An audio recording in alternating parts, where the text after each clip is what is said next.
Donc, bonsoir Yannick Enel. Donc, votre premier roman, Yannick Enel, c'était en 1996, s'intitulait Les Petits Soldats. Voilà, c'était un magnifique roman. Pour un premier essai, ce fut un coup de maître, j'ai envie de dire. Vous co-animez, je crois aujourd'hui toujours, la revue Ligne de risque, hein, avec François Méronis, que vous avez fondée en 1997. Vous avez notamment publié chez Gallimard.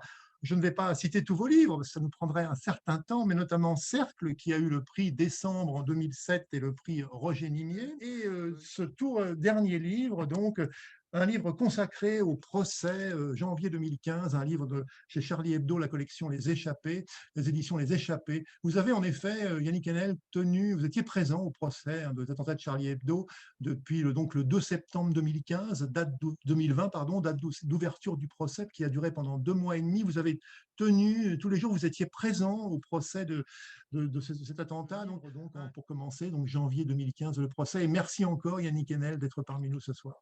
Grand merci pour votre invitation, je suis ravi. J'aurais préféré que ça se passe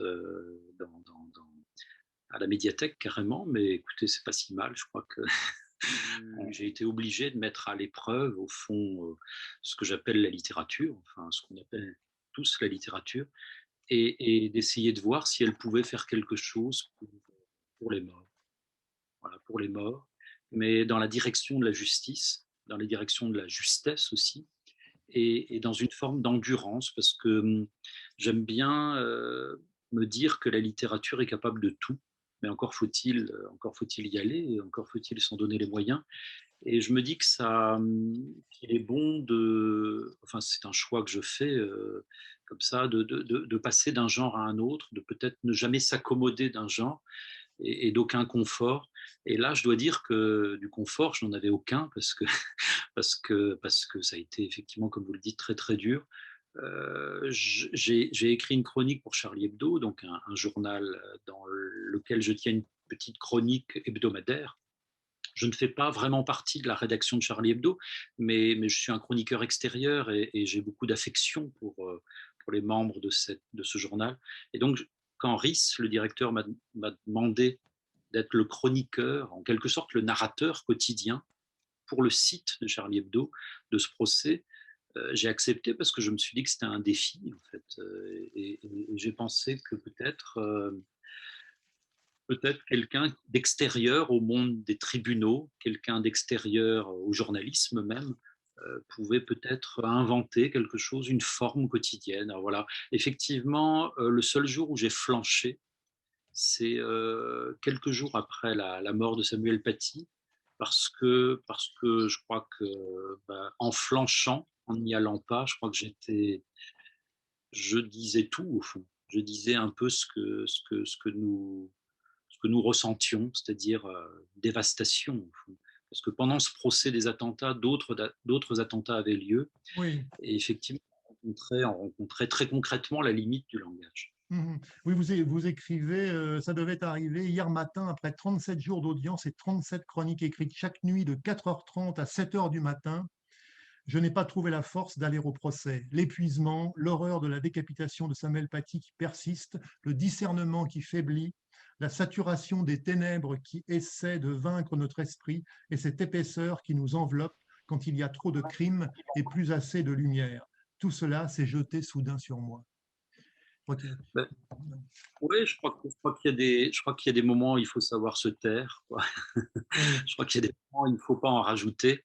Et, euh, et il y a des moments où notre corps nous dit n'y va pas, Oui. n'y va pas, et puis tais-toi.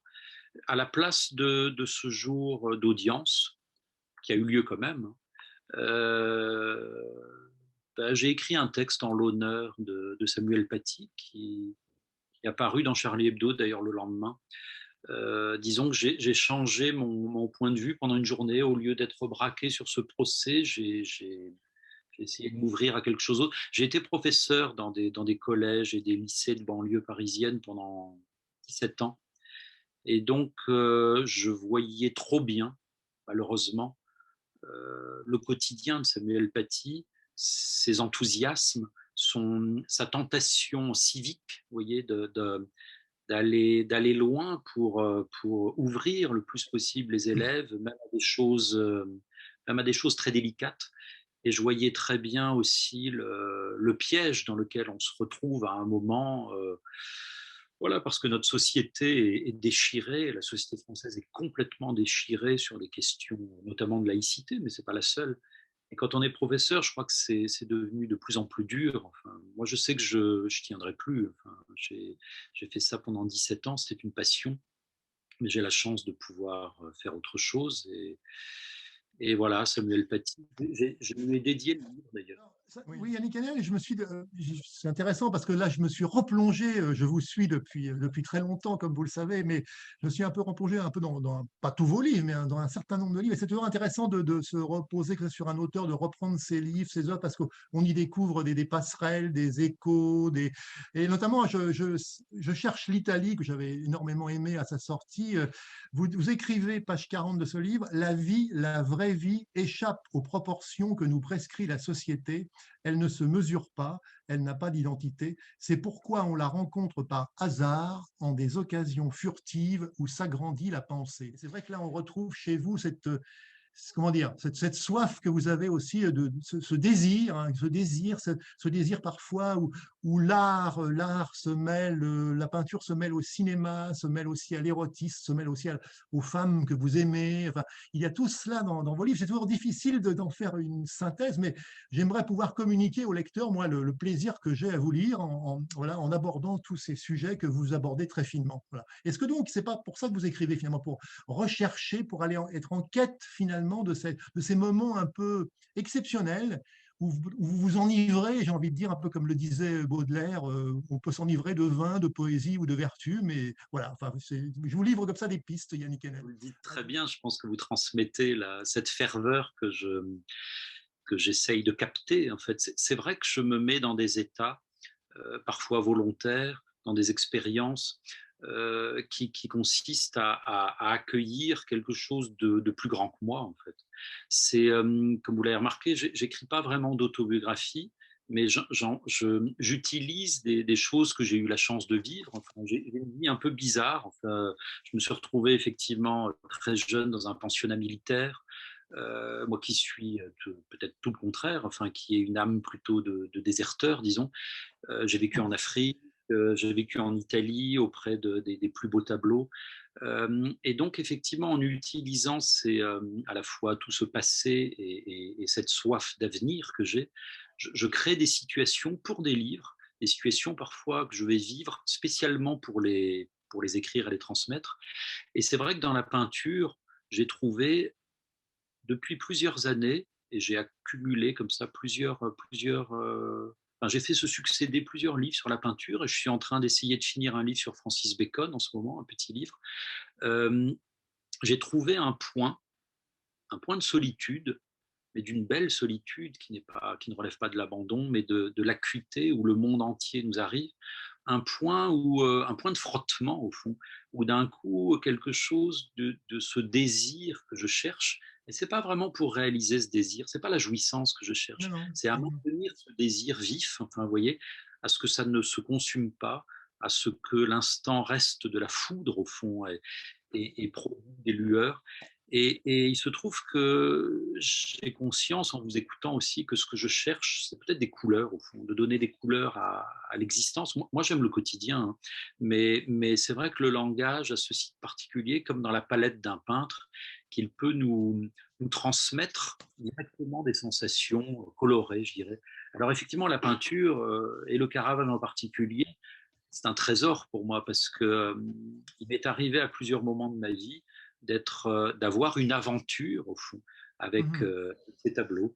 Et de fait, à 15 ans, dans ce pensionnat militaire où j'avais le crâne rasé, j'étais en treillis, où notre vie à tous, entre garçons, parce que c'était un pensionnat de garçons, était très réduite au fond au règlement et aux devoirs, j'ai trouvé dans une petite vignette minuscule en noir et blanc qui était dans un livre de vulgarisation de la peinture italienne, j'ai trouvé de quoi m'émouvoir et de quoi peupler, je dirais, mes fantasmes, au fond, pendant beaucoup de temps. Et il se trouve que cette petite vignette minuscule, toute moche, mal imprimée, en noir et blanc, ben, c'était ce que vous montrez là. Voilà, la couverture.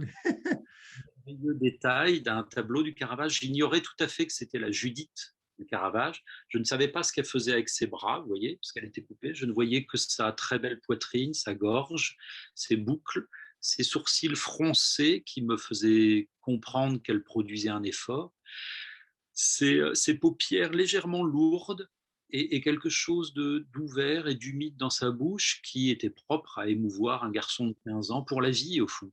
Et alors, bon, mon amour pour la peinture est arrivé comme ça, parce que je suis quasiment tombé amoureux de cette image fixe.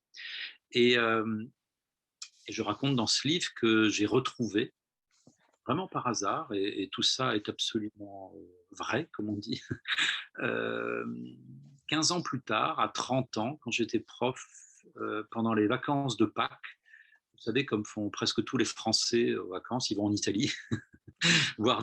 quand Et on je peut voyager, oui, parce que maintenant c'est voyageais, difficile. bah, malheureusement, là, c'est un peu touché, mais Oui. et je me suis retrouvé au Palazzo Barberini à Rome, devant ce tableau. Et bah, j'ai eu un choc, quoi. Enfin, c'est-à-dire que mon premier amour, je le dis avec ironie, mais c'est une douce ironie, mon premier amour était là, en couleur. Mais le choc, ça a été non seulement de la retrouver, encore plus belle que quand j'avais 15 ans, mais surtout de voir ce qu'elle était en train de faire. Oui, Il vaut mieux en rire, c'est qu'elle était en train de décapiter un homme. eh Et oui. Holoferne, donc ce général assyrien qui assiège Béthulie, et, puisque Judith est une héroïne biblique. Et donc, non sans ironie, en me prodiguant son érotisme, elle m'avertissait aussi de ce que Eros et Thanatos font ensemble. C'est-à-dire que c'était la révélation de l'érotisme aussi de la mort. Voilà. Je me suis vu en frissonnant à la place d'Holoferne et de sa pauvre tête. Mhm. Oui, et vous écriviez, je regardais dans la préface que vous aviez écrite pour votre premier roman, mais c'est postérieur à la publication. Hein, c'est la préface, c'est en 2003. Vous écriviez en fait, la littérature est la découverte continue, l'affirmation d'un point d'infini à partir duquel le langage, au cœur du ravage, trouve de nouvelles jouissances et formule de nouvelles manières de vivre le monde.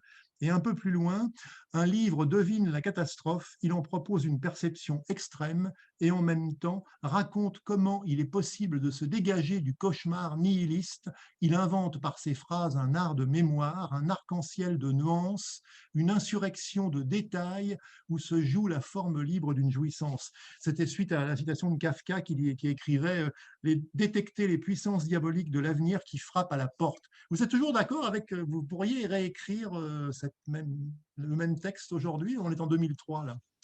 Ah oui, oui, oui, bien sûr, Oui, cette vous voulez dire. oui, oui, cette phrase, vous pourriez la réécrire. Oui. C'est l'ambition que je place dans la littérature est énorme. Je ne dis pas que je la réalise, hein, mais au moins je m'assigne ça, cette exigence-là. Vous voyez, j'attends tout de la littérature. J'en attends à la fois quelque chose d'une prodigalité sensuelle. Enfin, j'attends qu'elle nous offre le monde dans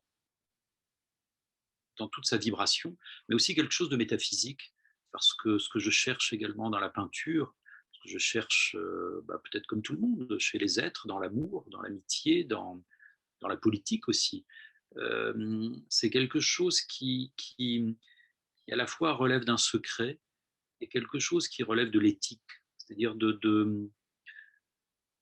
la manière de vivre, de la manière dont nous conduisons nos vies, de ce dont nous attendons de la vie. Et encore une fois, bah, écoutez, l'absolu que j'avais quand j'avais 15 ans, je dois dire, ne m'a pas quitté. Enfin, je suis même encore plus fanatique d'absolu Oui. qu'avant. Enfin, c'est comme quand Rimbaud dit jeunesse de cet être-ci, moi. Oui, il dit ça avec arrogance. Hein, et j'aime bien les deux points. Jeunesse de cet être-ci, deux points, moi. Mhm. Je pourrais dire, peut-être avec arrogance, mais juste avec simplicité, que la littérature, c'est un lieu où on se maintient soi-même en vie. Enfin, et je parle aussi du fait de lire, tout simplement. Moi, je passe beaucoup plus de temps à lire qu'à écrire. J'écris beaucoup, hein, j'écris beaucoup d'heures par jour, mais ma vraie passion, c'est de lire les autres. Et donc la littérature, c'est comme des comprimés, enfin, je crois que c'est Proust qui dit ça, la littérature, ce sont des comprimés de vie. On s'injecte la vie sans cesse.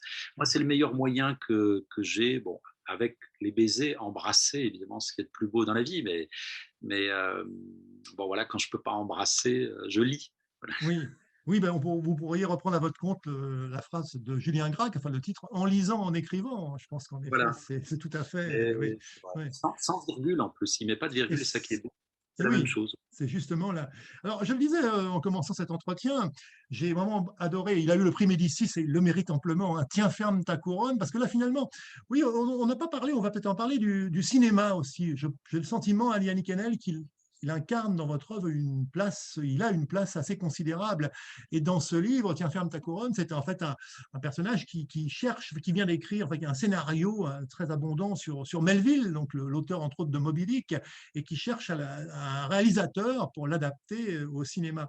Et donc, c'est un livre qui est vraiment traversé par le cinéma, puisqu'il est non seulement traversé par Michael Cimino, qu'il va aller rencontrer à New York, ce magnifique cinéaste, donc réalisateur de La Porte du Paradis notamment et du Voyage au bout de l'enfer, entre autres.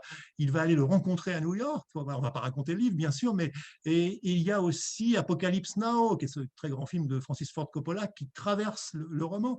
Avez-vous, Yannick Hanel, une vraie passion pour le cinéma? J'ai déjà la réponse en vous posant la question, mais comment est née cette idée, comment est né ce roman, Tiens, ferme ta couronne, qui est traversé par une grande forme d'humour également? C'est vraiment la première fois que vous êtes aussi humoristique dans vos romans. Voilà. Donc, il est Merci. vraiment réussi, quoi. Ouais. Oui, merci beaucoup. Ben, c'est vrai que le cinéma, évidemment, c'est une passion très partagée. Enfin, mais j'ai été un cinéphile absolu. Enfin, quand j'étais étudiant, c'était ça qui me plaisait le plus. J'étais étudiant en littérature, mais j'étais obsédé, évidemment, comme tous les cinéphiles, par la figure de Jean-Luc Godard, par toute la nouvelle vague, par Tarkovsky. Et très vite, effectivement, j'ai eu une passion plus précise pour Michael Cimino. Et il se trouve que bon, ça a continué en fait à me porter. Et j'avais ce projet un peu savant, disons, d'écrire un petit essai peut-être sur Cimino. Je ne sais pas, je trouvais qu'on ne rendait pas assez justice à ce cinéaste qui, comme vous le savez, n'a plus tourné pendant des années. Enfin, il se trouve qu'il est mort pendant que j'écrivais ce roman. Il est mort en Oui. 2007. Mhm. Mais ça faisait, je crois, 25 ans qu'il n'avait pas réalisé de film. C'est un cinéaste un peu maudit. Bon, ce serait trop long de raconter sa vie et ses frasques. Mais c'est quelqu'un qui était au top à Hollywood, qui a eu des Oscars, et puis d'un coup qui est devenu un cinéaste déchu, maudit. Et il se trouve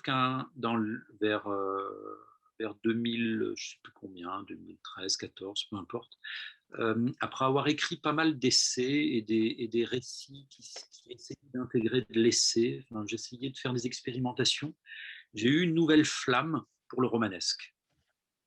Je suis un romancier très infidèle au roman. J'ai de grands amis comme Laurent Mauvigné, que vous connaissez aussi, qui Très lui, bien, qui oui. lui Mhm. Oui. romancier, c'est-à-dire il écrit un roman, puis un autre roman, encore un autre roman. Il est entièrement dévoué à l'idée du Oui. roman. Il fait aussi du théâtre. Mais, Mhm. là, et j'admire chez lui cette ligne presque unique, cette passion dévorante. Moi, parfois, le roman me quitte, malheureusement. Et là, d'un coup, j'ai eu une flamme, une espèce d'effervescence pour le récit. Et je me suis dit, je vais écrire un roman tout fou, un peu tout feu, tout flamme, autour de ma passion pour le cinéma. Et le roman est devenu immédiatement rocambolesque parce que je me suis projeté dans une figure un peu, vous voyez, comme ces romans américains à la John Fante. Je me suis dit, tiens, je vais me réinventer un narrateur qui était déjà le narrateur d'autres romans que j'avais écrits, mais de lui donner une tournure un peu farfelue, disons. Et en devenant farfelu, si je puis dire, ça arrivait tout seul parce que tout devenait fou, en fait. J'étais chez moi, j'avais pas besoin d'un grand décor, j'étais dans mon tout petit appartement à Paris, depuis j'ai déménagé, mais tout seul sur mon divan, avec mes DVD, je me projetais des films et j'avais juste besoin de raconter ça d'une certaine manière pour que ça devienne du roman. Et je me suis dit, tiens, on fait quoi avec un type un peu timbré qui regarde sans cesse 3, 4 fois par jour les mêmes films, un petit divan, un dalmatien, un voisin un peu bizarroïde, Et si j'écrivais un roman là-dessus, voilà. Et c'est parti comme ça, et c'était du pur plaisir, vous voyez. Mais on sent le plaisir que vous avez eu à l'écrire. Enfin, je veux dire, on le ressent. Je crois que quand on, enfin, c'est important, vous, que vous arrivez à communiquer cette joie, ce côté un peu fou, un peu, voilà, bon, vous avez très bien dit, c'est une sorte de huis clos, à partir du moment où il sort de chez lui pour aller à New York, notamment, il va au bord d'un lac italien aussi à la fin du livre, je crois, vous me rappelez.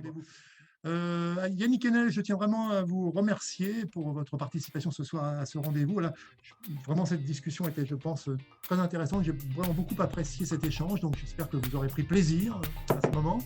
Et bah, écoutez, sinon, voilà, je vous dis à bientôt. Et puis, on a hâte de lire votre prochain Yannick. À bientôt. Au revoir.